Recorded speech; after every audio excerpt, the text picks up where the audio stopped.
Support for UW360 is provided by the Labor Archives of Washington. Learn more about researching at the Labor Archives and donating collections at laborarchives.org.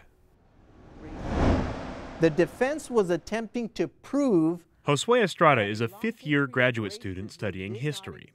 Today, he presents his work at the Labor and Working Class History Association's conference, hosted at the UW, one of the largest conferences in his area of study. I mean, it's a great opportunity for me to be able to network with other scholars who are not only in my field, but in other fields, but who are also doing important work about the working class.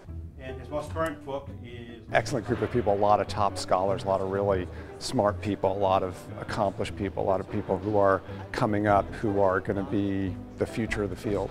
You get acculturated into the world of being a scholar at a conference like this in a way that you can't just get in the classroom. The MAF leaders say, hold on a second. Josue earned the opportunity to speak in a panel at the Lodge conference because of his study of voter suppression in his hometown of Yakima. I received an unnerving phone call from a lawyer, but she let me know that she was part of a legal team suing the city of Yakima, arguing that a history of racism and the at-large election system there violated the Voting Rights Act and also diluted the voting power of Latinos. Then she told Josue something he could never have expected. Someone had misconstrued a quote from an old master's thesis he'd written to argue that there was no history of racism in Yakima. It was a paper that I completely had forgotten about. I was asked to give a deposition statement to refute how my research was being used, and also talked about the experience of the racism I experienced there living in Yakima County.